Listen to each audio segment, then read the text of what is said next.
महाराज। प्रथम लागू दो चरण को, घनिए न छुड़ायो खिन। लाख तली लालेड़िया, मेरे जीव के ही जीवन। इन पाँव तले पड़ी रहो, धनी नजर खोलो बातों। पल न वालो निरखु नेत्रे, मेरे जीव के ही जीवन। मेरे जीव के ही जीवन। बोलो श्री प्राणनाथ प्यारे की जय। बोलो श्री सतगुरु महाराज की जय। प्रणाम जी सुंदर साथ जी, हमारे बीच में नीलम। नीलम चली गई। नीलम आ रही। हाँ जी नीलम है, हम इनका भाव सुनते हैं। ये एक भाव रखेंगे। हाँ जी आओ नीलम, म्यूट करती हूँ। अनम्यूट हो गया। नहीं अनम्यूट नहीं हो गया। हो गया। बोलो श्री प्राणनाथ प्यारे की जय। बोलो श्री सतगुरु महाराज की जय। ज्यों जानो त्यों रखो, धनी तुम्हारी मैं। ज्यों जानो त्यों रखो, धनी तुम्हारी मैं। ए कहने को भी न कछु, कहा कहूँ तुमसो।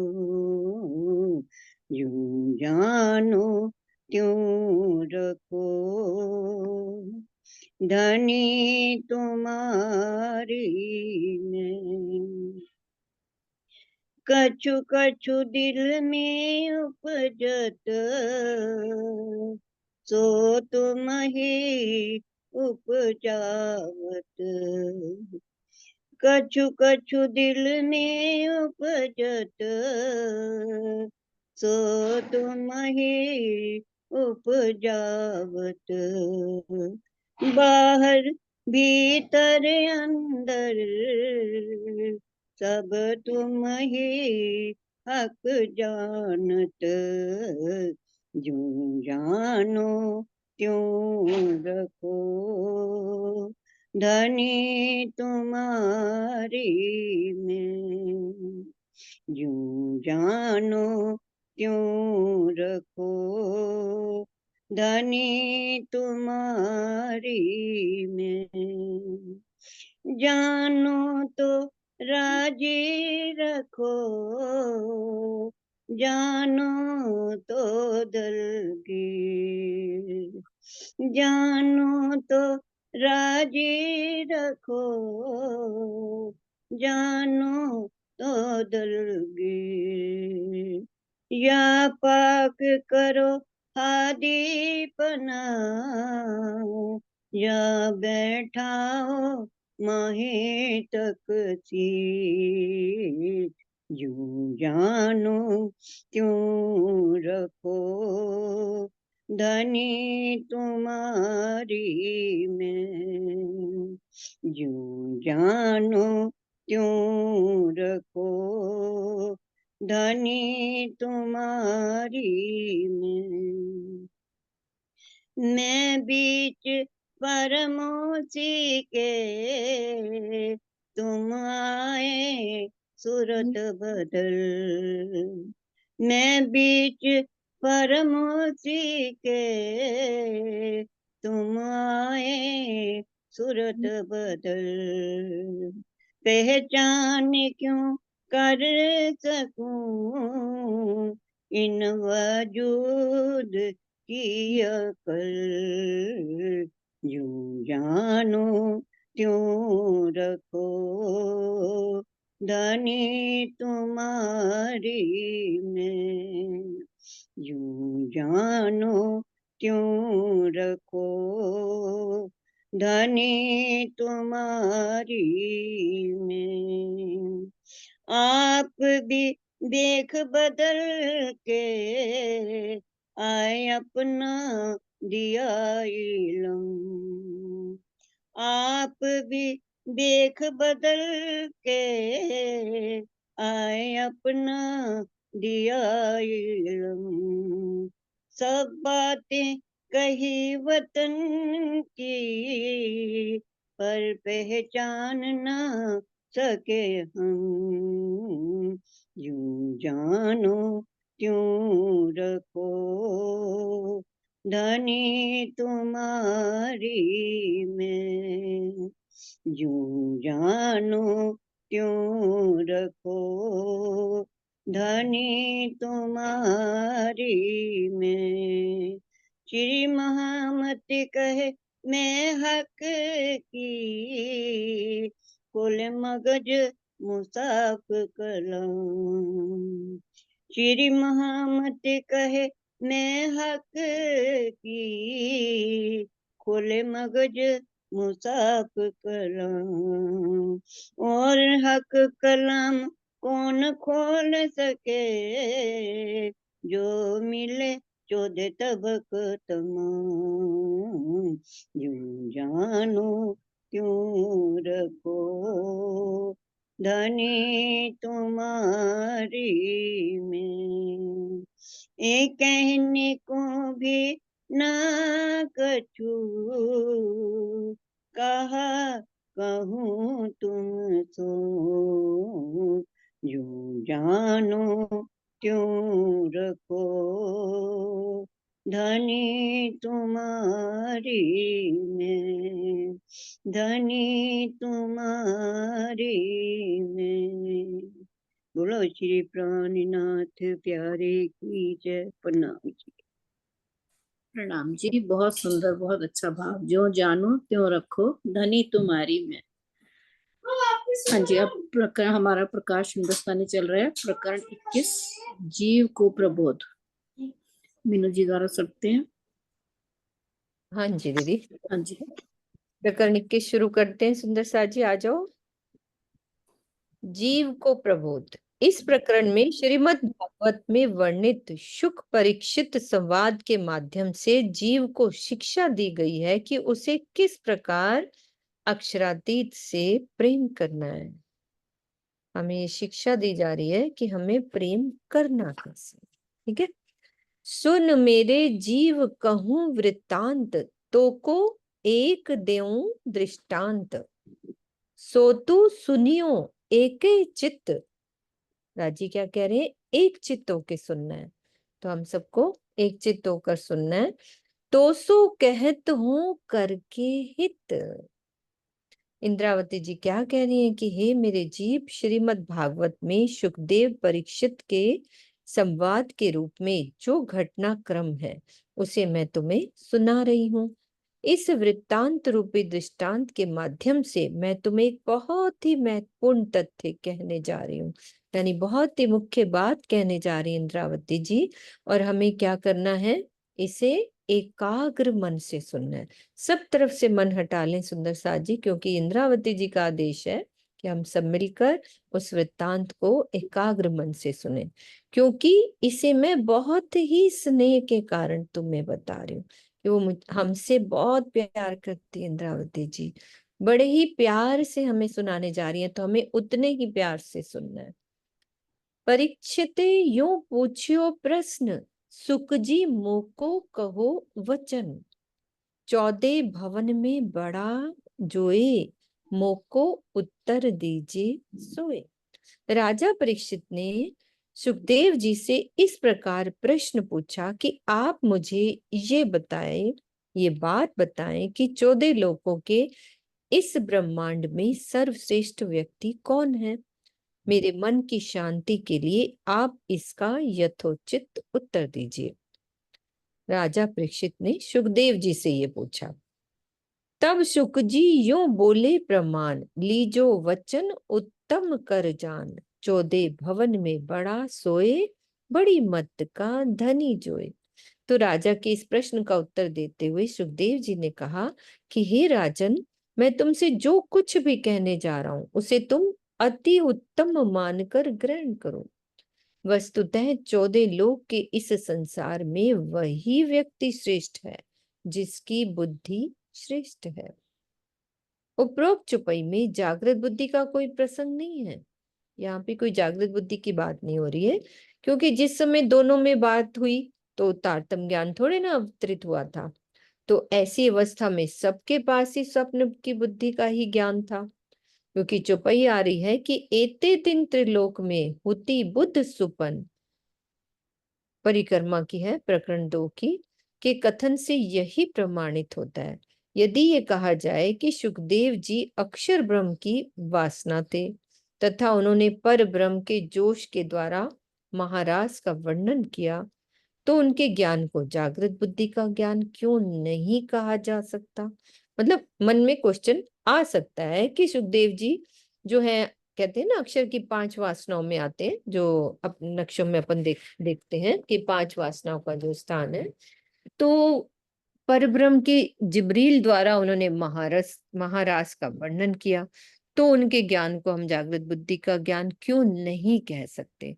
तो इसका आंसर ये है कि उस समय जागृत बुद्धि नहीं आई थी, इसीलिए तारतम्य वाणी के अवतरण से पूर्व परब्रह्म के जोश से जो भी ज्ञान अवतरित हुआ उसे सत्य तो माना गया, किंतु उसका प्रस्तुतिकरण स्वप्न की बुद्धि से हुआ। परिणाम स्वरूप उन्हें जागृत बुद्धि का ज्ञान कहलाने की शोभा नहीं मिल सकी। तो इसके अंतर्गत योगेश्वर श्री कृष्ण जी के द्वारा कही हुई, मतलब जो स्वप्न की बुद्धि के द्वारा जो भी उतरे हुए जोश के द्वारा ज्ञान थे, उसके अंदर कौन कौन से आते हैं कि गीता, कृष्ण जी के द्वारा कही गीता, और सुखदेव जी ने जो महारास का वर्णन किया, एक वो हो गया। भगवान शिव द्वारा वर्णित पुराण संहिता और महेश्वर तंत्र तथा कबीर जी द्वारा वर्णित बीजक का ज्ञान। अब बता रहे हैं कि यह ध्यान रखने योग्य तथ्य है कि कुरान का अवतरण भी परब्रह्म के जोश से ही हुआ था। यदि जागृत बुद्धि के द्वारा इन ग्रंथों का ज्ञान प्रस्तुत किया जाता तो किसी के मन में कोई संशय रहता ही नहीं। यदि तारतम्य वाणी के अतिरिक्त बीजक, भागवत, गीता, महेश्वर तंत्र आदि को भी जागृत बुद्धि का ही ज्ञान माने, तो एते दिन त्रिलोक में हुति बुद्ध सुपन का कथन ही झूठा हो जाएगा, है ना? तो क्या कह रहे राज जी, हुक्मे वेद कतेब में लाखों लिखे निशान, के हुक्म से वेद कतेबों में कई लाखों निशान वेद कतेबों में लिख दिए गए, वेदों में भी और कतेबों में। तो इसका आशय ये नहीं समझ लेना चाहिए कि वेद कतेब में श्री प्राणनाथ जी से संबंधित जो भी साक्षियां हैं वो सभी श्री राज जी ने स्वयं ही लिखी हैं, तो ये भी नहीं समझना चाहिए। तो वास्तविकता तो ये है कि किसी महान व्यक्तित्व के हृदय से यदि अखंड धाम या भविष्य से संबंधित कोई गुह्य ज्ञान प्रकट होता है, तो वो किसी अलौकिक शक्ति या अंतः प्रेरणा के माध्यम से उत्पन्न होता है अथवा ध्यान समाधि से ही प्राप्त होता है। तो अक्षर ब्रह्म की सुरताओं में कौन कौन है? कबीर, सुखदेव, योगेश्वर श्री कृष्ण तथा भगवान शिव के द्वारा जो अखंड ज्ञान अवतरित हुआ वह अक्षर ब्रह्म के आवेश पर ब्रह्म के जोश से है, किंतु तारतम्य वाणी का अवतरण अक्षरातीत के आवेश के बिना हो ही नहीं सकता। मानवीय बुद्धि से परे की जो बात कही जाती है उसके लिए ये आवश्यक नहीं कि उसे स्वयं परब्रह्म कहें। पारिणीकृत अष्टाध्यायी व्याकरण, छठ दर्शन आदि मुनियों की देन है, जो उन्होंने समाधि की गहन अवस्था में अक्षर ब्रह्म की कृपा दृष्टि से प्राप्त की। किंतु वेदों का प्रकटन 4 ऋषियों, अग्नि भी एक ऋषि हुए हैं, वायु, आदित्य और अंगिरा की व्यक्तिगत इच्छा न होते हुए भी अक्षर ब्रह्म की इच्छा से हुआ। इसीलिए वेदों को ईश्वरीय ज्ञान कहते हैं, जबकि ऋषियों या संतों के ज्ञान को ईश्वरीय ज्ञान नहीं कहा जा सकता। चांद दीदी आप ध्यान से सुनना, इसको क्लियर करना है आपने। अक्षर ब्रह्म की पंच वासनाओं से अवतरित ज्ञान अक्षर ब्रह्म के आवेश द्वारा दिया जाता है, और वेदों का प्रकटन जो हुआ है वो 4 ऋषियों की व्यक्तिगत इच्छा ना होते हुए भी अक्षर ब्रह्म की इच्छा से हुआ। इसीलिए वेदों को ईश्वरीय ज्ञान कहते हैं, जबकि ऋषियों या संतों के ज्ञान को ईश्वरीय ज्ञान नहीं कहा जा सकता। और अक्षर ब्रह्म की पंच वासनाओं से अवतरित ज्ञान अक्षर ब्रह्म के आवेश द्वारा किया जाता है, जबकि श्री मुख वाणी धनीय कही से स्पष्ट होता कि इसे कहने वाले स्वयं अक्षरातीत हैं। यद्यपि श्री महाराज जी का जीव भी स्वप्न की बुद्धि से ही युक्त था, किंतु इस तन में जागृत बुद्धि अक्षर ब्रह्म एवं अक्षरातीत के आवेश के विद्यमान होने से उसे जागृत बुद्धि का ज्ञान कहा गया है।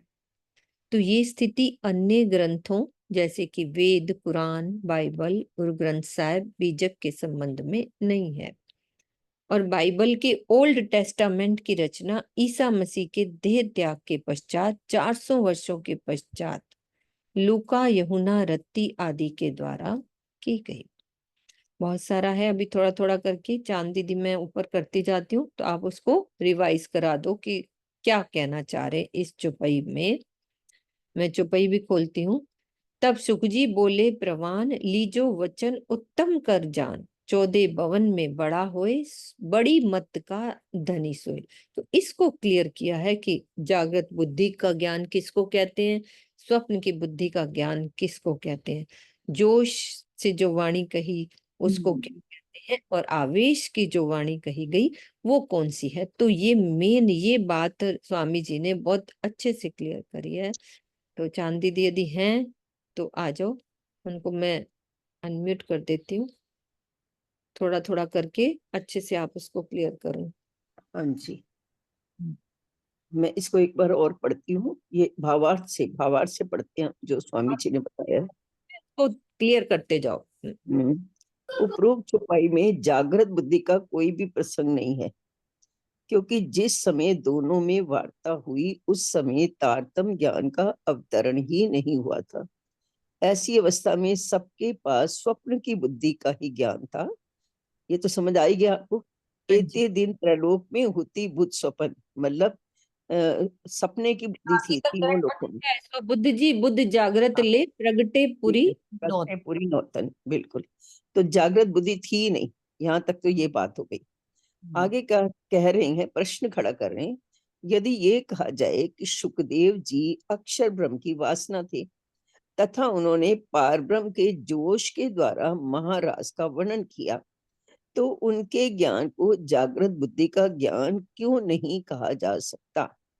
अब स्वामी जी इस बात का उत्तर दे रहे हैं। इसका समाधान ये है कि उस समय जागृत बुद्धि आई ही नहीं थी, इससे तारतम वाणी के अवतरण से पहले पार ब्रह्म के जोश से जो भी ज्ञान धारा अवतरित हुई उसे सत्य तो माना गया, किंतु किंतु उसका प्रस्तुतिकरण स्वप्न की बुद्धि से हुआ। मतलब कि तारतम वाणी के आने से पहले, जब तक तारतम वाणी नहीं आई, तब तक जो भी साक्षियां लिखी गई अन्य ग्रंथों में, जो भी ज्ञान आया वो पारब्रह्म के जोश से तो आया, उसे सच तो माना जाएगा, किंतु वो स्वप्न की बुद्धि से ही हुआ है। आगे ये बता रहे हैं, परिणाम स्वरूप उन्हें जागृत बुद्धि का ज्ञान कहलाने की शोभा नहीं मिल सकती। इसके अंतर्गत योगेश्वर श्री कृष्ण जी ने जो गीता में कहा, सुखदेव जी ने जो महाराज का वर्णन किया, भगवान शिव द्वारा वर्णित पुराण संहिता और महेश्वर तंत्र और कबीर जी द्वारा वर्णित बीजक का ज्ञान है। ये ध्यान देने योग्य बात है कि कुरान का अवतरण भी पारब्रह्म के जोश से ही हुआ। अपन जब जोश और आवेश का वो वर्णन पढ़ते हैं ना, जोश और आवेश में क्या फर्क है, तो उसमें हम पढ़ते हैं कि जो आवेश होता है ना, वहां तो राज्य खुद है, क्योंकि आवेश राज्य का ही स्वरूप है। अपना स्वरूप धारण करके वो आवेश मतलब अपना हुक्म दे देते हैं, वो बिल्कुल राज्य जैसा ही होता है। लेकिन जोश से जो वाणी आती है उसको हम ब्राह्मी ज्ञान कहते हैं। मतलब वो ब्रह्म का ज्ञान आया है, लेकिन आवेश जब आता है तो वो ब्रह्म लीला होती है। और ब्रह्म लीला हमेशा अपनी रूहों के ऊपर बैठकर ही राज्य करते हैं, या श्यामा जी के ऊपर या फिर रूहों के ऊपर, वो किसी और के ऊपर बैठकर नहीं करती। और यहाँ अक्षर ब्रह्म की वासनाओं का मतलब ये है कि अक्षर ब्रह्म खुद नहीं है, वो उन्होंने अपना आवेश दिया है। मतलब एक जोश और आवेश जो दोनों दिए हैं, एक तो राज्य का जोश और आवेश, एक अक्षर ब्रह्म का भी जोश और आवेश। तो जो राज्य का जोश है ना, वो है अक्षर ब्रह्म का आवेश। यहाँ राज्य का नहीं आया, यहाँ किसका आवेश आया है? यहाँ अक्षर ब्रह्म का आया है। मतलब अक्षर ब्रह्म ने जो पुराण का वर्णन किया है, वो तो अक्षर ब्रह्म के आवेश से हुआ है, जो राज्य का जोश है। और जो बाकी के जितने भी ग्रंथों में जो भी ज्ञान आया है, वो अक्षर ब्रह्म का जोश है, आवेश भी नहीं है। इसी कुरान को अपन थोड़ा ज्यादा मानते हैं, क्योंकि कुरान में अक्षर ब्रह्म का आवेश मतलब अक्षर ब्रह्म खुद आ गए। ठीक है, इससे कहते हैं, इससे नीचे इन्होंने ये लिखा है, यदि जागृत बुद्धि के द्वारा इन ग्रंथों आई थी ना मोहम्मद मोहम्मद में, तो वो खुद हो गए ना, वो खुद खुद हो ही। गए ना, उनका आवेश आ गया ना, इसलिए वो खुद हो गए।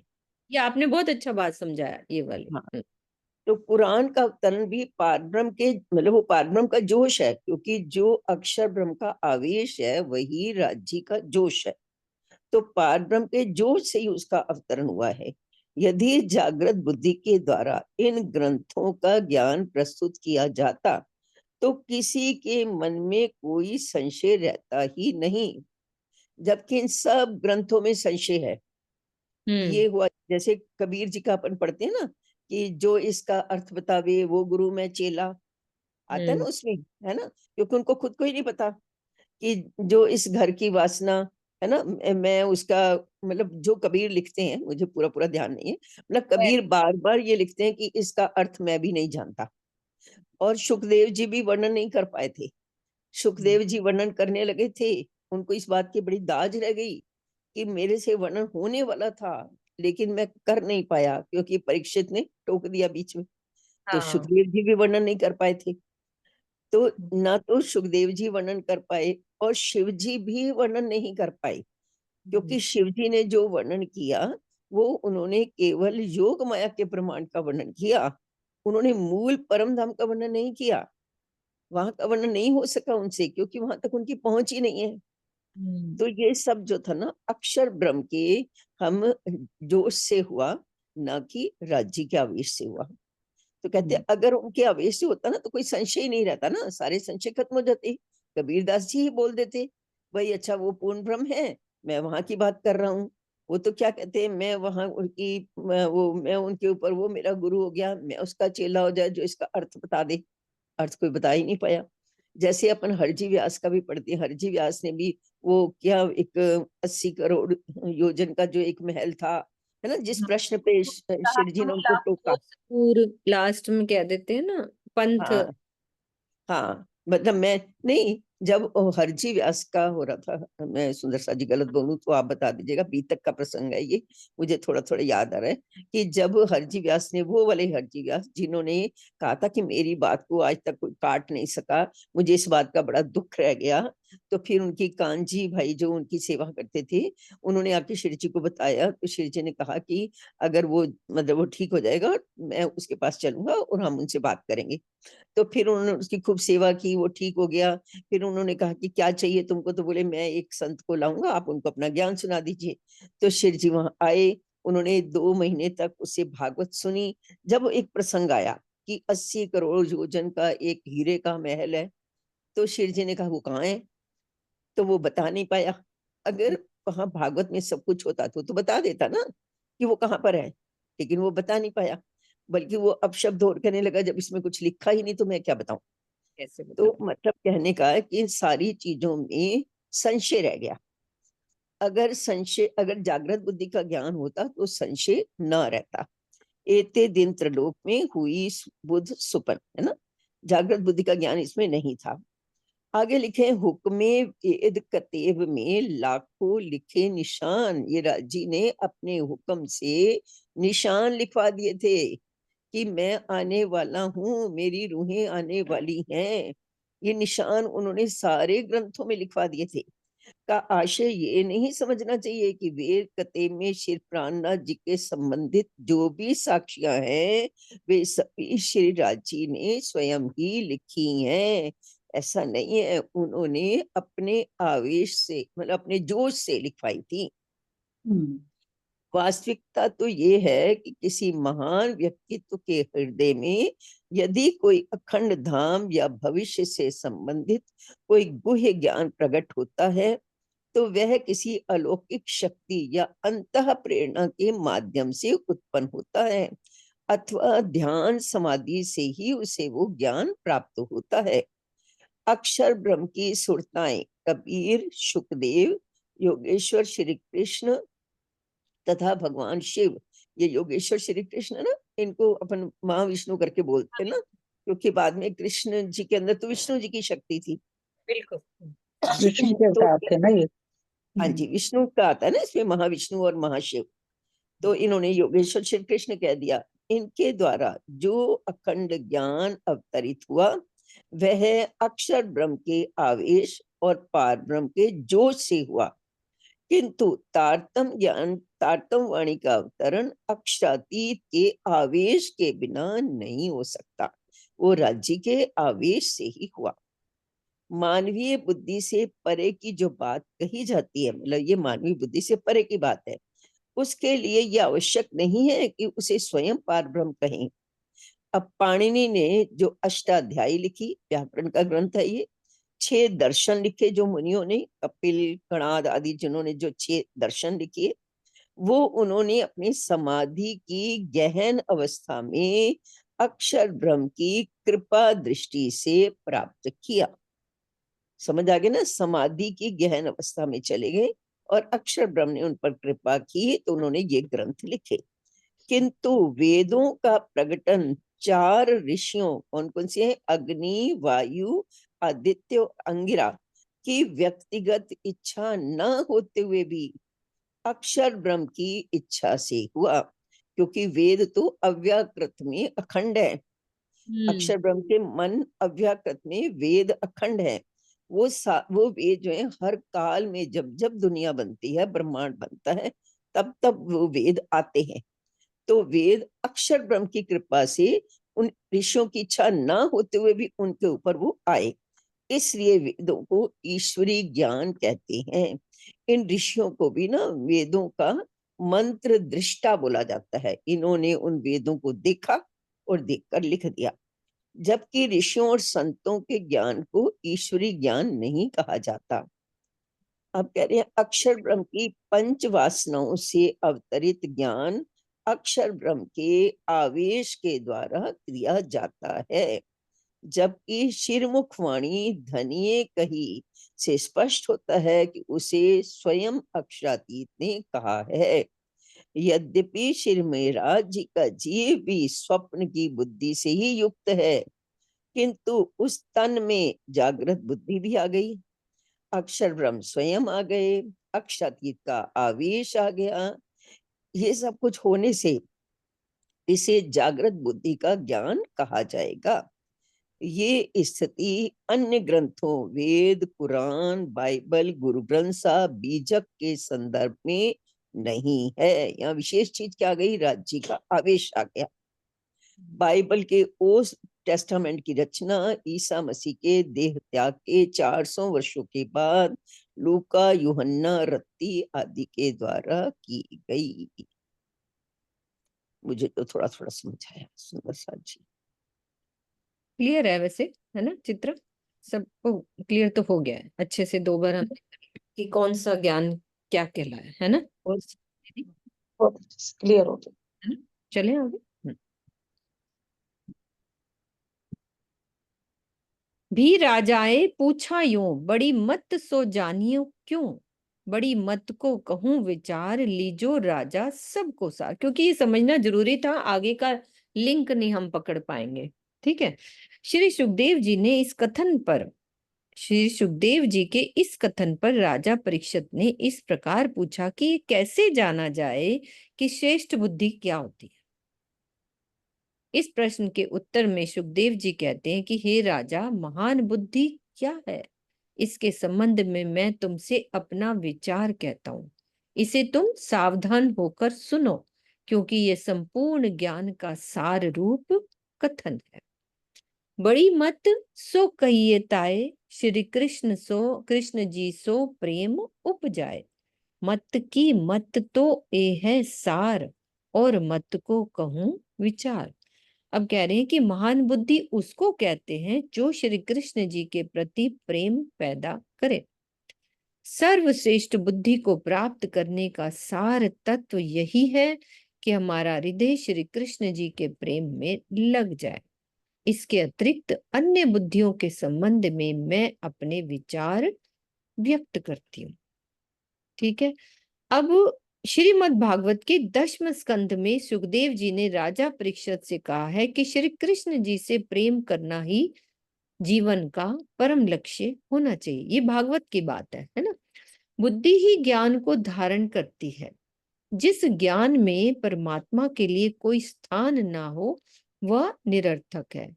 इसी दृष्टि से सुखदेव जी ने ये बात कही कि सबसे महान बुद्धि वही है जो परमात्मा से प्रेम उत्पन्न करे। बिना श्री कृष्ण जी जेती मत, सो तू जानियो सबे कुमत। कुमत सो कहिए किनको, सब थे बुरी जानिए तिनको। जिन बुद्धियों में कृष्ण जी यानी परमात्मा के प्रति प्रेम उत्पन्न करने की क्षमता नहीं है, उन्हें तुम कुबुद्धि ही समझना। अब कुबुद्धि किसको कहते हैं? इसका उत्तर ये है कि जो सबसे बुरी बुद्धि हो।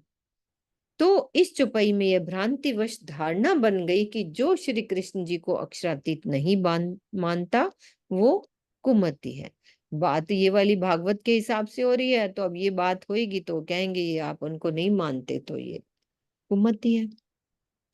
तो सत्य तो ये है कि सुखदेव परीक्षित का ये संवाद बेहद मंडल में विद्यमान व्रज विहारी एवं रास बिहारी श्री कृष्ण जी के संदर्भ में है, अक्षरातीत के संबंध में नहीं है। क्योंकि तब तारतम्यवाणी ही नहीं आई थी ना, ये तो तब का समय है ना वर्णन। कितनी अच्छी बात क्लियर करी। हाँ, ये तो तारतम्यवाणी नहीं आई थी, इसलिए सुखदेव और परीक्षित वे तो बात तो एक इनकी दूसरे को। स्टार्ट में ही शीतल दीदी हाँ बोली कि तब तो हाँ, बात उतरी ही नहीं थी। वाणी जब नहीं उतरी बात थी। की हाँ, बात कर रहे हैं तो ये वो बात चल रही है। तो तो इसलिए अक्षर, मैंने फिर। हाँ हाँ बोलो जी। नहीं नहीं, बोलो। कोई बात नहीं, बस वैसे ही। हाँ बोलो, कोई बात नहीं दीदी। नहीं नहीं, कुछ नहीं, मैं तो वैसे कह रही थी कि ये तो फिर उन्होंने मतलब बेहद मंडल की बात कर दी ना, ब्रिज बिहारी और रास बिहारी कृष्ण को ही परमात्मा माना ना, क्योंकि आगे की शुद्धि नहीं थी, हाँ पार की शुद्धि नहीं थी ना, इसलिए उन्होंने रास बिहारी को मतलब कृष्ण मानकर उसी को ही परमात्मा माना, और उसी को बोल दिया कि जो कृष्ण को नहीं मानेगा या से प्रेम नहीं करेगा तो उसकी बुद्धि कुपति आ गई, है ना, यही बात कही। हाँ जी, हाँ प्रणाम जी। जी। हाँ जी। सुंदर साथ जी, मुझे ना सरकार का एक वचन याद आया, एक बात। एक जब हम लोग उनसे सुनते थे, चर्चा सुनते तो उन्होंने एक बार ही बताया था, कहते कि व्यास जी ने ना पूरे 17 पुराण लिख दिए, और जब उन्होंने पुराण लिख दिए तो उनके जो गुरु थे वो नारद जी थे। तो नारद जी ने व्यास जी को बहुत डांटा कि ये तुमने क्या कर दिया, इसमें सब में तो कर्म कांड ही कर्म कांड है, तो जीव तो बेचारा पागल हो जाएगा कर्म करते करते, तो कैसे होगा उनका। तो हालांकि व्यास जी ने वो नहीं लिखे, व्यास उपाधिधारी ने लिखे, लेकिन मतलब उसमें यही सरकार ने बताया था कि फिर उन्होंने खूब उसको डांटा, तो बोले अब मैं क्या करूं। तो उन्होंने कहा अब तू ना भागवत लिख, हाँ श्रीमद् भागवत लिख, और उसमें कृष्ण की लीला का वर्णन करना, क्योंकि कृष्ण ही प्रेम सिखाते हैं, और प्रेम से ही सबका उद्धार होगा। कोई कर्म कांड करने से कभी किसी का उद्धार ना हुआ है, न कभी होगा। तो इससे तुम कृष्ण की लीला का वर्णन करो। और भागवत में जो विशेष है ना, वो 10वां स्कंद ही है जिसमें कृष्ण की लीला है। फिर ये बाद के जितने भी लोग हुए होंगे उन्होंने उसके पहले और जोड़ते गए। पहले तो आप 9 स्कंद में कुछ नहीं है, केवल बेकार की वो एक दक्ष राजा था, उसने कितनी कन्याएं थी, इतने लोगों से विवाह किया, मतलब बेसिर पैर की बातें। लेकिन विशेष उसमें जो है वो 10वां स्कंद है, जो श्री कृष्ण का है और जिसमें प्रेम का वर्णन किया गया है। तो इसलिए भागवत का ज्यादा इंपॉर्टेंस उन्होंने दी है। बिल्कुल। हम्म। तो हाँ ये हो गई। हाँ अभी मैंने ये पढ़ना है कि अक्षरातीत के संबंध में नहीं है। बिना तारतम्य ज्ञान के सुखदेव जी अक्षरातीत के संबंध में कैसे जान सकते थे? है ना। इतना अवश्य है कि ब्रज एवं रास में अक्षरातीत ने ही लीला की थी और उसी भाव से भावित होकर सुखदेव जी ऐसा कह रहे हैं। किंतु बेहद मंडल और अक्षर से परे अक्षरातीत श्री राज्य के विषय में उन्हें बोध ही नहीं था। उनकी दृष्टि में सबलिक ही अक्षर है और केवल ब्रह्म अक्षरातीत, है ना। सबलिक को वो अक्षर मानते हैं और केवल ब्रह्म में जो भी हैं उनको केवल ब्रह्म को अक्षरातीत मानते हैं, क्योंकि इससे आगे का उनको पता ही नहीं था। आगे चलते हैं, आराम से ध्यान से समझेंगे, अच्छे से समझ आएगा। ऐसो तिनको कहा वृत्तांत, सो भी राजा तो को देऊं, तो को कहूं दृष्टांत। सुन राजा कहूं सो जुगत, जासो पहचान होवे दो मत। अब सुखदेव जी कहते हैं कि हे राजा, यद्यपि मैंने तुमसे महान बुद्धि एवं कुबुद्धि के विषय में अच्छी प्रकार से वर्णन कर दिया, फिर भी मैं दृष्टांत के माध्यम से और अधिक स्पष्ट रूप से बता रहा हूं, उसे तुम सावधान होकर सुनो। मैं तुम्हें इस प्रकार युक्ति पूर्वक समझाऊंगा कि तुम्हें दोनों प्रकार की बुद्धियों की स्पष्ट पहचान हो जाएगी। श्री कृष्ण जी सो प्रेम करे बड़ी मत, सो पहुंचावे अखंड घर जित। ताए आड़ो न आवे भव सागर, सो अखंड सुख पावे निज घर। अब वो क्या कह रहे हैं राजा सुखदेव जी की श्रेष्ठ बुद्धि वाला व्यक्ति श्री कृष्ण जी से प्रेम करता है, जिसका परिणाम ये होता है कि उसे अखंड घर यानी कि बेहद मंडल की प्राप्ति होती है, कि वही ब्रिज और रास अखंड है ना, वहां की प्राप्ति होती है। उसकी राह में ये संसार सागर बाधक नहीं बन पाता, बल्कि वो अपने धाम के अखंड सुख को प्राप्त कर लेता है। यानी कि उनका धाम कौन सा है? बेहद मंडल, उनके अखंड सुख को प्राप्त कर लेता है। तो भावार्थ में स्वामी जी समझा रहे हैं कि जो ये ऊपर वाला प्रसंग है ना, सुखदेव और परीक्षित संवाद का है, जो श्रीमद् भागवत के 10वें स्कंद में वर्णित है। ये वर्णित है वो संवाद। तो उस समय ब्रह्म सृष्टियों का अवतरण तो हुआ नहीं था, इसीलिए उपरोक्त चौपाई को सुंदर सात एवं परम धाम के लिए उपयुक्त करना उचित। हम इसी चौपाइयों से कह के उसको वहीं घटा देते हैं। तो चौपाई में अखंड घर या निज घर का आशय उन्हीं के योग माया के ब्रह्मांड से यानी बेहद मंडल से है, जिसमें ब्रिज एवं रास की अखंड लीलाएं विद्यमान है। तो ब्रिज बिहारी राधा कृष्ण से प्रेम करने वाले जीव अखंड ब्रिज और रास मंडल को प्राप्त होकर अखंड सुख का रसपान करते हैं। ठीक है, इतना हो गया ना क्लियर।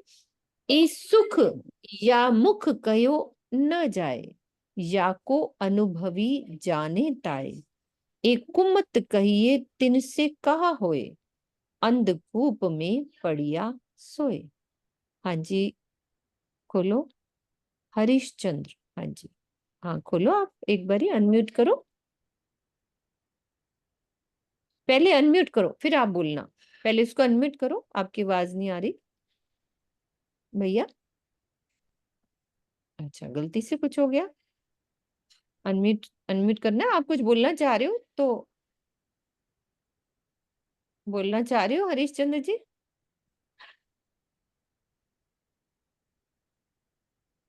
कुछ अनम्यूट नहीं हो रहा उनसे, शायद हाथ तो हाँ, खड़ा कर रहे हैं। हाथ खड़ा कर रहे हो आप, मैं खोलना भी चाह रही हूँ आपको। खोलो एक बारी, मैं सबको खोल देती हूँ सुंदर सा जी, और कोई मत खोलना अभी, वो खुला उनका। मुझे लगता है। एक सेकेंड, अब आप खोलो, आप आराम से खुल जाएगा, उस पे बटन पे हाथ लगाओ फिर खुल जाएगा। हाँ, हैंड रेज मत करो, जो म्यूट वाला बटन है ना जहाँ पे वो गोला सा रेड बना हुआ है उस पे हाथ लगाओ, इस पे टच करो, आपका खुल जाएगा। हाँ खोलो, अभी भी नहीं खुला। जहां पर म्यूट लिखा हुआ है उसको टच करो। म्यूट लिखा हुआ है ना जहाँ पे, उस पे टच करो, अभी मैंने सबको खोल दिया, आराम से खुल जाएगा। हाँ, हेडफोन हटा के पहले उसको खोलो। आप सिर्फ हैंड रेस पे कर रहे हो, दो बटन दिखते हैं ना आपको, जैसे ऑडियो और उसका लिखा होता है ना, ये माइक वीडियो बना और होता है, ये माइक तो बना माइक होता है वाला। माइक के ऊपर ऐसे हाथ लगाओ, माइक के ऊपर जो छोटा सा माइक बना हुआ है ना आपके फोन में, मैं आपको समझाती हूँ, मेरा फोन कहाँ है, एक बार आपको समझाती हूँ। एक बार रिकॉर्डिंग पॉज कर दो। हाँ एक बार कर दो। हाँ जी प्रणाम जी। प्रणाम जी। अभी सुंदर साथ जी के चरणों में प्रणाम। प्रणाम जी। मैंने बहुत प्रयास किया है इसमें जुड़ने का, लेकिन वो जुड़ नहीं पाता मैं। आज मैंने बहुत प्रयास किया। हो गया ना? हाँ हो गया है। अच्छा, अच्छा लग रहा है सुनना। जी जी कहाँ जी। तो आप कहाँ रहते हो भैया? जी घर पर हैं। नहीं, कौन से गांव में, कौन सी जगह पे हो? जी परसुआ। परसों। अच्छा, हाँ समझ में आ रहा है। यहाँ जी परमधाम पौड़ी से जुड़े हुए हैं। अच्छा अच्छा, जी कोई क्वेश्चन तो नहीं करना ना अभी की बात के लिए? नहीं नहीं, अभी तो मैं सुनना चाहता हूँ। ठीक है ठीक है, चल ठीक है। जी जी। चलिए सर जी, आगे चलते हैं अभी। एक सेकेंड में चुपाई खोलती हूँ। एक बार म्यूट कर दो सबको। हाँ कर दीजिए। हाँ जी दीदी, कोई बात नहीं, हाँ चार खोल दो। हाँ दीदी को खोल दो। हाँ दीदी को कोस दे दो।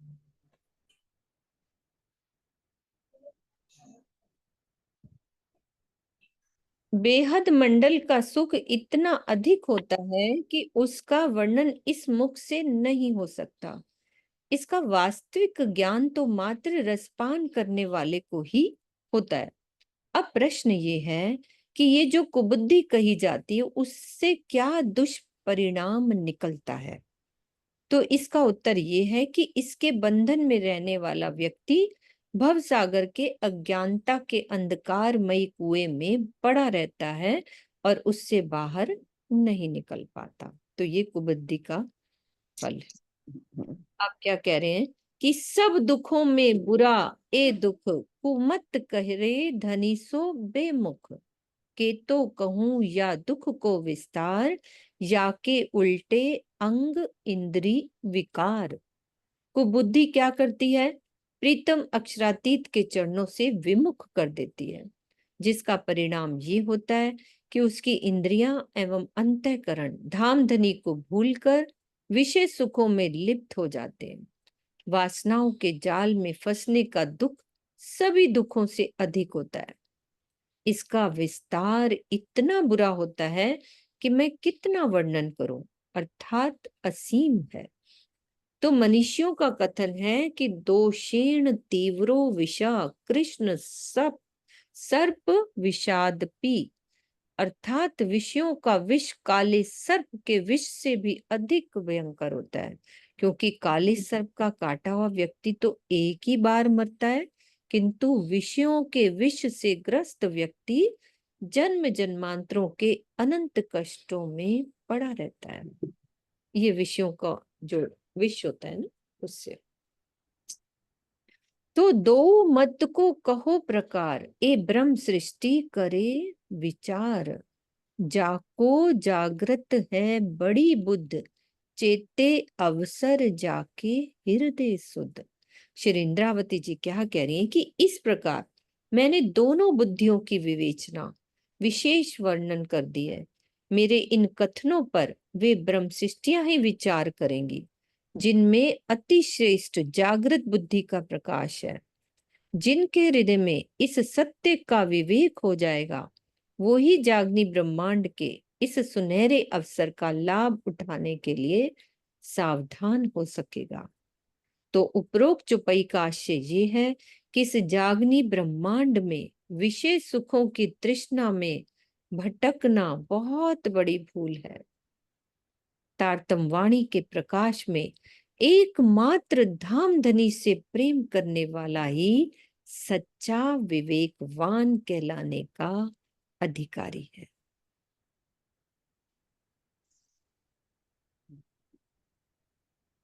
ए सुख जी के कहे वचन, नीके फिकर कर देखो मन, बहुत फिकर की नहीं ए बात, ए समया हाथ ताली दिए जात। हे जीव, उपरोक्त वचन चौपाई 2 से 10 तक जो अभी हमने पढ़ी, कौन सी चौपाई थी ये तो 11वीं है ना।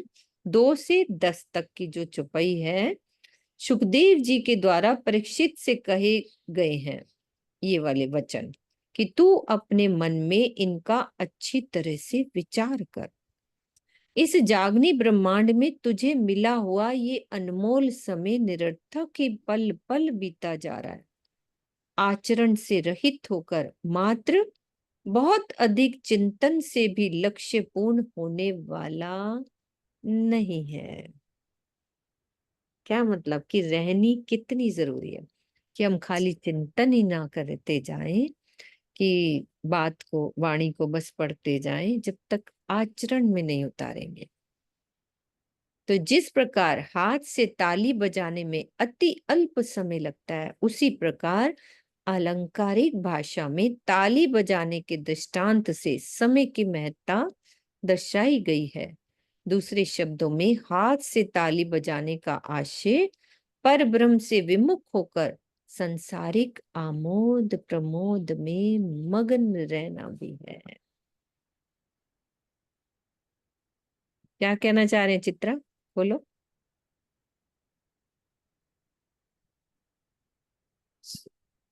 प्रणाम जी सभी सुंदर साथ जी को। मुझे लास्ट लाइन थोड़ा सोच रही थी मैं उसके बारे में। शीतल आंटी बताते हैं, हाँ, मतलब यही बता रहे हैं कि विमुख होके परब्रह्म से अज्ञानता और अज्ञानता की बुद्धि बताई है ना ऊपर की चौपाई में। तो अभी इसमें तो आचरण की और रहने की बात की है। ताली बजाने का थोड़ा मुझे अच्छे से शब्द नहीं मिल रहे, शीतल आंटी से सुन लेते हैं। कि हाथ, हाँ, इसको ना अच्छे से क्लियर करो कि ये उदाहरण हाथ से ताली बजाने की है ना, कि ताली, जितना समय हाथ से ताली बजाने में लगता है उतना मतलब उनका हमारे कहने का है कि हाथ से ताली बजाना 1 सेकंड लगता है, हमें एक पल भी व्यर्थ नहीं गवाना चाहिए। हाँ ये जी, मेन बात उन्होंने भी अपने इस जागनी ब्रह्मांड में जो हमें ज्ञान मिला है, जो धनी का हमें तारतम वाणी मिली है, जो कुछ भी हमें इस ब्रह्मांड में मिला है, उसमें हमेशा चिंतन करते रहें, उसमें ही लगे रहें। अपना एक पल भी, जिसे हाथ से ताली बजाने का मतलब ताली बजाने में जितना टाइम लगता है ना, उतना समय भी हमें व्यर्थ नहीं गंवाना। बस ये है कि संसारिक आमोद प्रमोद में मगन नहीं रहना। हाथ से ताली बजाना जैसे पलक, एक पल भी, यही बताया गया इसमें तो। मतलब मेन तो अच्छा, ये है कि हमें दुनियावी आमोद प्रमोद में मगन नहीं होना है। हाँ अल्प समय जैसे होता है ना, क्षण भर ही तो लगता है ऐसे हाँ करने में। हाँ, पर इतना पल भी नहीं बिताना अपने, व्यर्थ करना समय। और उन्होंने कहा है कि अधिक चिंतन करने से भी लक्ष्य नहीं पूरा होगा, कुछ हाँ, करना पड़ेगा। ये हम बैठे सोचते रहे कि हम क्या तो होगा, क्या करेंगे, कब जागेंगे, क्या मतलब होगा, ये अधिक ओवर थिंकिंग से भी कुछ नहीं होगा अनटिल एंड अनलेस हम उसको करें, आचरण में आए, रहनी में आचरण में आए। लाना है बस। मेन उन्होंने आचरण में लाने की बात, सिर्फ पढ़ना नहीं, वाणी सुनना, वहां चर्चा पढ़ना। हम कहते बहुत अच्छी, आज बहुत अच्छी चर्चा हुई, हम ये बात अक्सर ही कहते हैं। लेकिन जो अच्छा हुआ, जो अच्छा सुना, उस अच्छे को अपने में ग्रहण करना भी उन्होंने बहुत महत्व बताया इसका भी, कि हमें आचरण में लाना है उन चीजों को। सुन सुन कर बस हम अपना इसी में उसमें हमारी वितरत समय। गलती नहीं होनी चाहिए कि आज हमने एक हाँ पढ़ ली है, हाँ, चलो सही बात है। हो गया, आज बहुत हो गया, इतना कर लिया, चटनी सीख ली, चित्तनी होगी, बाकी फिर सारा टाइम हमारी रहनी ना वैसी हुई, है ना, जो हम बोल रहे हैं वैसा चले ही ना, तो वो तो फिर निरर्थक है। तो तेरी गिनती बांधी श्वासों श्वास, तिनको भी ना ही विश्वास। चांदी थी एक बात मेरे दिल में अभी आ रही थी, मतलब मैं पढ़ रही हूँ पर ध्यान नहीं आ रहा है कि जो ये संवाद बताया गया उसके बाद बीच में वो तो बात हुई उनकी, है ना, उस बात से हमें फिर आगे लिंक दूसरा चल पड़ा। मतलब क्या लिंक बना उन बातों का और इनका, क्योंकि वो संवाद हुआ वहां तक, जागृत बुद्धि और स्वप्न की बात हुई, है ना, बुद्धि की बात, कुबुद्धि और सुबुद्धि की बात हुई, फिर उसके बाद आगे टॉपिक बिल्कुल फिर ब्रह्म सृष्टियों का शुरू हो गया। दीदी इसमें ना उन्होंने जैसे बताया ना, पहले कुबुद्धि और सुबुद्धि के मतलब बता दिया कि क्या महत्व है। विमान उन्होंने सबसे पहले दूसरी चौपाई में ये बात आई थी कि जो श्रेष्ठ बुद्धि वाला, उसने पूछा श्रेष्ठ व्यक्ति कौन है, जिसकी बुद्धि श्रेष्ठ है। और बुद्धि श्रेष्ठ भी बताएगी। बुद्धि श्रेष्ठ कौन सी है? जो परमात्मा से प्यार करता है। फिर उन्होंने बुद्धि श्रेष्ठ के बारे में सारा बताया कि कौन सी बुद्धि परमात्मा से प्यार कर सकती है। वो सारा हमें जोश और आवेश की सारी शक्तियों के साथ बताया। फिर उसके साथ साथ उन्होंने ये बताया कि अब वो जो श्रेष्ठ बुद्धि है वो क्या करे, उसका आचरण कैसे होना चाहिए। अब वो उसकी बात चल रही है। बात समझ आई। इस संवाद से क्या रिलेटेड, इस संवाद से हमें क्या पता चला? आगे आएगा दीदी, मुझे लगता है बिल्कुल। मैं पढ़ा नहीं है मैं, पर आगे आएगा, क्योंकि ये सुखदेव वो जो परीक्षित की बात है ना, वो आगे आएगी कि उन्होंने क्या, वो जो शायद इनका जो संवाद था हाँ जो ठीक है दीदी, वो हाँ आएगा शायद, मतलब है, क्योंकि मैं लगता तो यही है। नहीं बन रहा हर बात का। हाँ जी हम्म, सीता दीदी। वो बोल रहे हैं ना, इसमें बताया उन्होंने कि 1 से 10 नंबर की चौपाई तक जो है ना, वो संवाद, सुखदेव जी और परीक्षित का संवाद है। लेकिन हाँ आगे जो 11वीं चौपाई से शुरू हो रहा है, वो एकदम जागृत बुद्ध के ज्ञान की तरफ ले गए हैं। ठीक है। आप देखो ध्यान से कि वो कह रहे हैं कि जो जिनके पास जागृत बुद्ध का ज्ञान होगा, अर्थात जो ब्रह्म सृष्टि होगी, वो इन दोनों बुद्धियों से भी परे होकर उसके पास जागृत बुद्ध का ज्ञान होगा, और वो ही विचारेगी कि कैसे उस परमात्मा को पाना है, कैसे उस प्रीतम को पाना है। आप 11वीं नंबर चौपाई से, उन्होंने खुद ही भावार्थ में बताया, आप देखो 11वीं नंबर चौपाई से ही आगे हमारा जागृत बुद्ध का ज्ञान का भी लिंक शुरू हो गया, ब्रह्म सृष्टियों का भी लिंक शुरू हो गया, ठीक है। क्योंकि ब्रह्म सृष्टियों के पास ही तो जागृत बुद्ध का ज्ञान आया है। फिर उन्होंने आगे बोल दिया कि हमें वो जो जीवन मिला है वो भी व्यर्थ नहीं गंवाना है, 1 मिनट के लिए सुनहरा अवसर मिला है, मनुष्य तन मिला है, जागृत बुद्ध का ज्ञान मिला है। तो जागृत बुद्ध के ज्ञान से हमें क्या करना है, एक श्वास भी गवाए बगैर, जैसे एक पल के चौथे हिस्से में भी इतना भी पल भी नहीं गंवाना हमें। और हमें क्या करना है कि धनी को याद करना है, धनी की शोभा श्रृंगार को बसाना है, ना कि माया की आमोद प्रमोद में ही मग्न रहना है। तो इस तरह से लिंक जोड़ा है उन्होंने। देखते हैं आगे इसका क्या होता है कि तेरी गिनती बांधी श्वासों श्वास, तिनको भी नाही विश्वास, कहते रहे बाकी तेरे श्वास, एक श्वास की भी नहीं है। बस जीवन की डोर श्वासों की एक निश्चित संख्या से बांधी हुई है, अर्थात तुम्हारी उम्र की एक निश्चित अवधि है, किंतु उसका भी पूर्ण विश्वास नहीं किया जा सकता। ऐसी अवस्था में तू इस बात का विचार कर कि तेरे जीवन की अभी कितनी सांसें बाकी है। तेरी उम्र में जो भी सांसें बाकी हैं, उन पर तू इतरा नहीं। पता नहीं उनमें से एक सांस भी तुझे प्राप्त होगी या नहीं। तो इस चौपाई में मानव जीवन की क्षण भंगुरता को अच्छी प्रकार से दर्शाया गया है। यद्यपि अपने संचित प्रारब्ध एवं क्रियामान कर्मों के आधार पर मनुष्य की उम्र निर्धारित होती है। अभी ये क्लियर करेंगे संचित कौन से होते हैं कर्म, और प्रारब्ध और क्रियमाण कर्म कौन से होते हैं। किंतु उस पर अति विश्वास नहीं करना चाहिए, क्योंकि अशुभ कर्मों एवं प्रकृति के नियमों की अवहेलना करने से आयु क्षीण भी होती जाती है। मतलब हम यदि उस पे विश्वास करें तो वो भी नहीं करना चाहिए, क्योंकि इससे भी आयु क्षीण होती है। पर ब्रह्म के ध्यान कैसे बढ़ती है उम्र, ये हम सोचें। पर ब्रह्म के ध्यान, ब्रह्मचर्य, स्वाध्याय और नियमित जीवन आदि से अपनी उम्र में वृद्धि की जा सकती है। शरीर की नश्वरता के संबंध में छंदोग्य उपनिषद में ये कथन सर्वदा याद रखना चाहिए कि ये शरीर वैसे ही है जैसे सिंह के मुख में बकरी का मुख। सही बात। तो संचित में एक बारी इसका संचित कर्म होते हैं कि जो पिछले, जो थोड़ा सा मैं गलत हाँ बोलूं जी। तो जान दे दी कि संचित हम्म, वो है कि जो हमारे पिछले जन्म के जो अच्छे कर्म किए होते हैं ना, वो बिल्कुल अर्थ वो होते हैं कि जो अभी हम अभी कर रहे हैं, अभी कर रहे हैं, अभी अच्छे कर्म करें। और क्रियमाण का मतलब क्या होता है दीदी, ये मेरे वही को नहीं। आता है। जो अभी ये तो कर रहे हैं। संचित संचित हो गए जो पिछले जन्मों के कर्म हो गए, और जो अभी कर रहे हैं। तो वैसे तो कहते हैं, आम यही कहा जाता है कि पिछले जन्मों कर्मों के हिसाब से, अपने इस वाले कर्मों के हिसाब से हमारी उम्र फिक्स है। लेकिन आगे उन्होंने बताया कि इस पर भी विश्वास नहीं करना, क्योंकि हम हाँ अपनी उम्र को कम कैसे करेंगे जब हम शुभ कार्य करेंगे, और बढ़ा हाँ कैसे सकते हैं, ध्यान, ब्रह्मचर्य, स्वाध्याय से।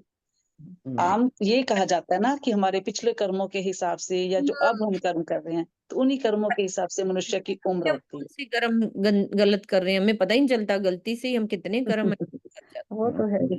हैं और सही हमारी बात है। हो जाती है, और हम उसको बढ़ा कैसे सकते हैं कि धनी का ध्यान करें, ब्रह्म कहते हैं ना, परमात्मा को याद जितना करोगे आपके कर्म कटते रहेंगे, बुरे कर्म भी अपने कर्म कट जाते हैं। कहते हैं कि वाणी में आया हुआ भी, बुरे कर्म अपने कैसे कटते हैं। भी हम कर्म करते हैं, हमारा कर्म तो पल पल दीदी बन जाता है। हम कोई बात करें, उसमें जरा सा भी झूठ हो तो हमारा कर्म बन गया। कुछ खाने में भी कर्म बन जाते हैं कि हमारे कर्म बन गए। कहते हैं पर उस कर्मों को हम खत्म नहीं कर सकते। खत्म कैसे कर सकते हैं? परमात्मा का ध्यान करके, ब्रह्मचर्य में जाकर, स्वाध्याय कर, परमात्मा से प्रेम करके हम अपने कर्मों को कम कर सकते हैं। हमारे कर्म कटते जाते हैं, ये होता है। बुरे कर्म। बिल्कुल सही। एकदम ठीक। श्वास तो खिन में कई आवे जावे जाए, गए अवसर पीछे कछु ना बसाए, तिन कारण सुन रे जीव सही, बड़ी मत मैं तो को कही। विशेष तथ्य यह है कि एक क्षण में अनेक सांसें आती हैं और जाती हैं। तो जीव को क्या कह रहे हैं कि रे जीव, यदि अपने प्राणेश्वर को रिझाने का ये सुनहरा अवसर तूने खो दिया, तो याद रख, बाद में कुछ भी कर पाना तेरे वश में नहीं रह पाएगा। इसीलिए मेरी इस बात को सावधान होकर सुन। मैंने तुम्हें श्रेष्ठ बुद्धि के संबंध में बता ही रखा है। तो हमें राजी ने जागृत बुद्धि तो दे ही रही है, रखी है, तो अब हमें करना क्या है ये तो सबको समझ आ ही गया है। तो 1 मिनट में 12 से 14 बार सांस आती जाती है। 1 मिनट में 12 से 14 बार सांस आती और जाती है, जबकि इतने ही समय में, यानी 1 मिनट में लगभग 72 बार हृदय धड़कता है। नापते हैं ना डॉक्टर, इसीलिए। यद्यपि 1 मिनट में कई क्षण हो जाते हैं, फिर भी एक क्षण में कई सांसों के आने जाने का कथन उपयुक्त है। सूक्ष्म दृष्टि से एक क्षण का तात्पर्य अति अल्प समय से भी है।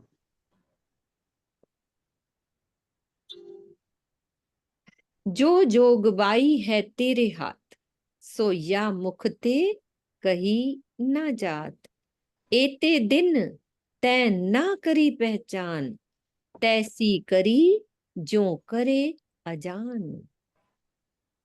तुझे ये जो मानव तन और तारतम ज्ञान का प्रकाश रूपी अनमोल साधन प्राप्त हुआ है, उसकी महिमा का वर्णन इस मुख से नहीं कहा जा सकता। दुख के साथ ये कहना पड़ रहा है कि आज दिन तक तूने अपने प्राण प्रीतम की पहचान ही नहीं की।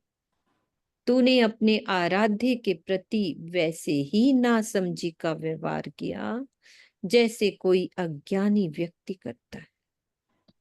बहुत सुंदर, बहुत सुंदर। हम लोग तो बहुत भाग्यशाली हैं सुंदर साथ जी, हमें ये तारतम वाणी मिली, हमें ब्रह्म ज्ञान मिला, बहुत भाग्यशाली हैं। पता है गीता में श्री कृष्ण कहते हैं कि मनुष्य का जन्म जो मरण होता है, जन्म होता है जो बार बार जन्म होता है, उसके कर्मों के आधार पर होता है। अगर मैंने अभी अच्छे कर्म किए तो मुझे मृत्यु के बाद जो जन्म मिलेगा ना, वो किसी अच्छे संस्कारी घर में जन्म मिलेगा। और उस संस्कारी घर में जन्म लेकर, अगर मैंने कभी कभी होता है ना, परिवार तो बहुत अच्छा था, लेकिन बच्चा जो था वो बिगड़ गया, उसने बुरे कर्म किए, फिर उसने बुरे कर्म किए तो उसको अगला जन्म बुरे संस्कार वाले, जो मतलब मांस मदिरा खाने वाले, जो ऐसे कुसंस्कारी परिवार हो गए, उसमें जन्म मिलेगा।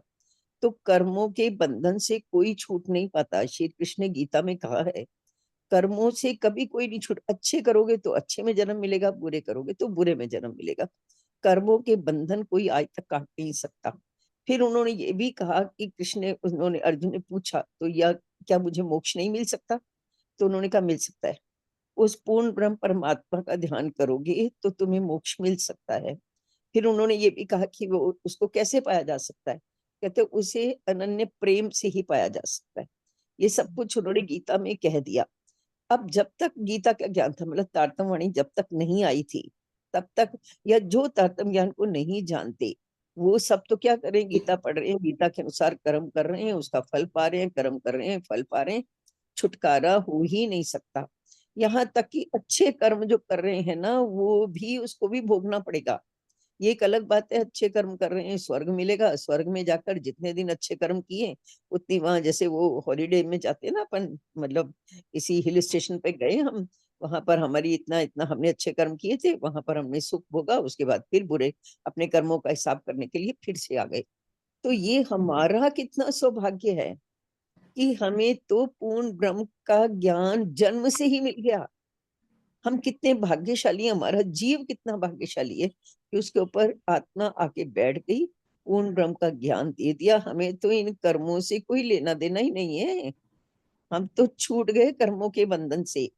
अब ये हमारे ऊपर डिपेंड करता है कि हम अपने जन्म को कितना सार्थक कर रहे हैं। तभी उन्होंने कहा कि ताली बजाने जितना भी समय नहीं है तुम्हारे पास, तुम इस समय को व्यर्थ मत करो, इसे प्रयोग करो राज्य का ध्यान करने में, चितवनी करने में, उसमें सब में प्रयोग कर, खाली बोलो नहीं। ये खाली सुंदर जी मैं आप सबको नहीं कह रही, अपने को भी कह रही हूँ, हम सब उसी नाव में तैरे, कम से कम मैं तो हूं ही वहां पर, कि हम लोग जो व्यर्थ समय कर रहे हैं ना, वो हमारे पास व्यर्थ करने का समय नहीं है। पता नहीं जीवन कब छूट जाएगा, कब कौन सी सांस आखिरी होगी और हम फिर इसी माया के बंधन में पड़ जाएंगे। तो हमें ये सौभाग्य मिला है कि हम राज्य के चरण कमल हमें मिले, हम उनका ध्यान करें, करनी में लाएं, उसे रहनी में लाएं, खाली बोले नहीं, उसे रहनी में भी लाएं। तो हम कितने सौभाग्यशाली हैं, राज्य ने बहुत बहुत बहुत मेहर किया हमारे ऊपर। हाँ जी बबीता दीदी, 5 मिनट आप भी ले लो। प्रणाम जी सभी को। हाँ,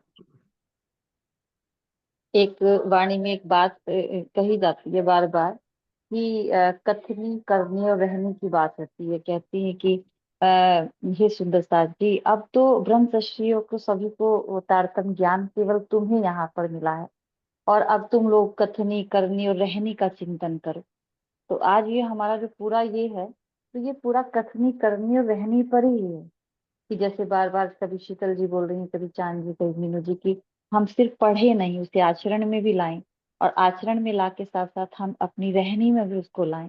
यानी कि चितवनी भी इतनी आवश्यक है। जैसे कि कितने सारे सुंदर साथ हैं कि वो वाणी मंथन बहुत ज्यादा करते हैं, और ये अच्छी बात है, चलो करते हैं, बहुत अच्छी बात है। लेकिन चितवनी के लिए भी समय निकालें, क्योंकि रहनी में भी आना उस चीज के लिए बहुत बहुत ज्यादा जरूरी है। रहने में हकीकत में, क्योंकि आखिर परम हमारा जो उद्देश्य है तो वही है कि हृदय में जो वो विराजमान है, वो पर्दा मेरे और उसके बीच में है, जो वो पर्दा वो रहनी से ही हट सकता है।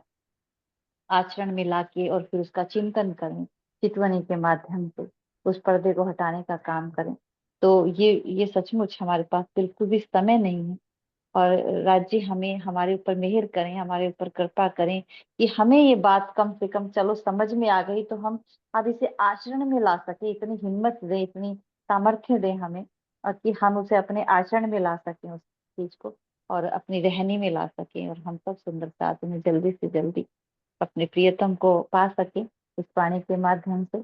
और क्या कहूँ इससे ज्यादा, हम सब तो समझ ही रहे हैं। सच बताऊं तो यहाँ बैठे हुए सब समझ रहे हैं इस बात को कि हमें करना क्या है। और बार बार मुझे ऐसा लगता है कि कई बार नहीं हो पाता है, ये भी सच्ची बात है।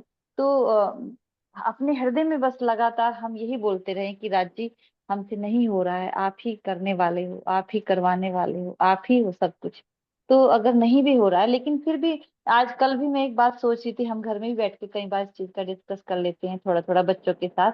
तो हम कहते हैं कि ऐसे नहीं राज्य मानेंगे कि तुम लोग अपनी मर्जी का सारा काम करते रहो, और जब बैठो राज्य के साथ और तब कहने लगो राज्य हमसे नहीं हो रहा, आप ही करा दो। ऐसे नहीं। इस शरीर की अपनी क्षमताएं हैं, इस शरीर की क्षमताओं के को हमें यूज करना जरूरी है। इस क्षमताओं में जैसे कि सुबह उठना हो, चितवनी में बैठना हो, वाणी मंथन करना हो, आहार पे ध्यान देना हो, अपने आचरण में उसे उतारने का प्रयास करना हो, उसमें सब कुछ आ जाएगा। और उसके बाद भी हम नहीं हो पा रहा है कुछ, तब हम राज्य को कहने के अधिकारी हैं, राज्य हमसे नहीं हो पा रहा है, हम तब करने की पूरी कोशिश कर रहे हैं, है ना। ऐसे नहीं कि हम सब कुछ कर रहे हैं, चुगली निंदा में भी हैं, टाइम भी खराब कर रहे हैं, इधर उधर बैठ के हम क्रोध भी कर लेते हैं, हम कहीं वेल नहीं बैठेंगे तो हम भोजन भी उल्टा पुल्टा खा लेते हैं, जो कुछ भी होते हैं, और फिर राज्य के साथ बैठ के कहे राज्य हमसे नहीं हो रहा, आप ही करा दो कुछ। तो फिर राज्य कहेंगे कि ये तो ये चीटिंग कर रहे हैं, सुंदर साथ मेरे साथ भी चीटिंग करने पे उतारू हो गए ये लोग तो तो वहां फिर गड़बड़ हो जाएगी। तो हम अपने शरीर के सामर्थ्य के अनुसार सब कुछ करें जो हम कर सकते हैं, बाकी तो फिर मेहर तो राज्य की होती है। राज्य देखते हैं कि मेरा ये कितना प्यारा सा सुंदर साथ है, कितना प्यार से वो सुबह से उठता है, सिर्फ मेरा चिंतन उसके हृदय में चलता है, वो आहार कर रहा है मेरे लिए, वो व्यवहार कर रहा है मेरे लिए, हर चीज उसकी मेरे लिए हो रही है बस। तो मैं क्यों नहीं वो प्रेम करेंगे, क्योंकि वो तो प्रेम के सागर है। वो तो चाहते हैं कि मैं पल पल अपने हृदय से लगाए रखूं हम सबको, लेकिन हम उन्हें वो मौका तो दें कम से कम। तो वो मौका, तो उस तरीके से पात्रता हमें बनानी बहुत बहुत ज्यादा जरूरी है। हम सब इस बात को अच्छे से जानते हैं और हम इसको करेंगे, मतलब करें रोज, छोटे छोटे कदमों से हम बड़ी बड़ी छलांग लगाएंगे, पक्की बात है ये। हम कुछ ना कुछ रोज थोड़ा थोड़ा सोचते रहें, करते रहें इस बात को कि मेरे जर्जर हैं पाँव, संभालो पिया मेरे जर्जर हैं पाँव, संभालो पिया अपने चरणों की छाँव में, बिठा लो पिया अपने चरणों की छाँव में, बिठा लो पिया मेरे जर्जर हैं पाँव। गहरी नदियों की लहरें दीवानी हुई, गहरी नदियों की लहरें दीवानी हुई, टूटे चप्पू पतवार भी पुरानी हुई, अब ये डूबेगी ना, अब ये डूबेगी नाव, संभालो पिया अब ये डूबेगी नाव, संभालो पिया अपने चरणों की छाँव में, बिठा लो पिया मेरे जर्जर हैं पाँव। और ये हम सब हृदय से बोलें, अपने राज्य को ऐसे बोलें कि राज्य ये बिल्कुल, क्योंकि राज्य मेरे हृदय में बैठे, हम उनके साथ कुछ धोखाधड़ी नहीं कर सकते, हम उनके साथ कोई चालाकी नहीं कर सकते, क्योंकि वो मेरे हृदय में ऐसे बैठे हैं, सांस की नली के बिल्कुल नजदीक, कि वो सब जानते हैं, मेरे हृदय की हर बात जानते हैं। लेकिन फिर भी जबान से हम कई बार बोलते हैं, हमारे मन को सुकून मिलता है कि हम उससे बोल दें। ऐसे तो हम अपने पतियों को, यहाँ भी अपने शरीर के पति उन्हें बहुत प्यार करते हैं, लेकिन कई बार हम आई लव यू बोल देते हैं, हम आपसे बहुत प्यार करते हैं, ऐसे कहकर भी एक संबंध और पक्का होता है, थोड़ा सा और थोड़ी मिठास आती है उसमें। तो वो ही बस बात है कि वो हमें जानते हैं अच्छे से कि हमारा हृदय क्या चाह रहा है। हम झूठ बोल रहे हैं, उन्हें पता है कि ये अंदर कुछ हो रहा है, बाहर कुछ हो रहा है, और हम सच बोल रहे हैं तो भी उसे पता है। बस लेकिन अपने हृदय की हम अपने प्रियतम को जब बात कह देते हैं, तो हमें और पक्का रिश्ता मजबूत लगता है, ऐसा लगता है थोड़ी मिठास और उसमें भर गई है। बस इतना ही है, बाकी तो वो सब जानते हैं, वो हर कुछ जानते हैं हमारे बारे में, जो भी हमारे अंदर है बाहर है सब कुछ। प्रणाम। प्रणाम जी, बहुत सुंदर। अब चौपाई को दोहरा देते हैं सुंदर साथ जी। जो जोग बाई है तेरे हाथ, सोया मुख थे कही न जात, एते दिन तै ना करी पहचान, तैसी करी जो करे अजान, तैसी करी जो करे अजान। बोलो श्री प्राणनाथ प्यारे की जय, सतगुरु महाराज की जय, पन्ना धाम की जय। प्रणाम जी, सब सुंदर साथ को प्रणाम जी। नाम जी जी प्रणाम। प्रणाम जी। रिकॉर्डिंग बंद कर दी।